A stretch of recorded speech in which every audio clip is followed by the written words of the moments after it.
Vinegar Syndrome has just released the 1995 horror film The Fear on special edition Blu-ray. This is actually my first viewing of the movie. So, how does it hold up? Well, let's find out. The Fear opens with a moody and stylish sequence of a little kid running from something. Now it turns out this is a recurring nightmare that our lead, Richard, has been having. He's discussing this nightmare with, appropriately enough, Wes Craven himself. Apparently Craven was friends with the producer on this movie and agreed to do a cameo in the film for him. So Richard is a college student and he's discussing his thesis with Wes Craven, who plays Dr. Arnold here. Richard wants approval to do a fear therapy workshop with himself and a group of people. It's going to be a weekend of fear exploration in a controlled environment.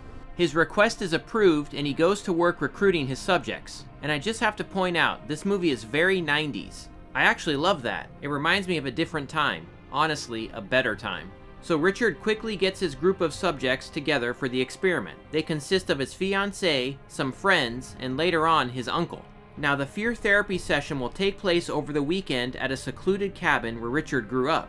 Once there, they discover a creepy wooden dummy that goes by the terrifying name of Morty. Yeah.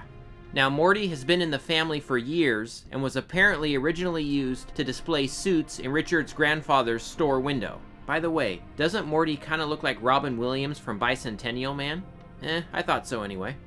Richard decides to use Morty in the experiment. He props him up in a chair and has everyone tell him their greatest fears. Now he's very cool and creepy looking, and I really love his whole look. But there were a lot of times when you can see the actor playing him blink and move his eyes and even breathe. So the rest of the movie has creepy things happening, and Morty eventually coming to life and using the character's fears against them.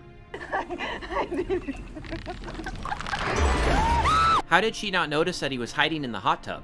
So this one kinda snuck by me over the years. I don't remember coming across it to rent at my local video store as a kid. And when I did encounter it later in life on DVD, I had read that it was a heavily cut version, so I definitely wasn't going to waste my time on that.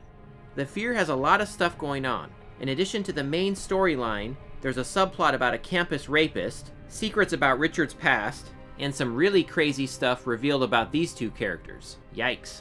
There's a lot going on beneath the surface in this movie, and it really helps set it apart from the typical slasher film. And that's what I was actually expecting, more of a slasher movie here, but that's not at all what I got. But you know what? That's okay.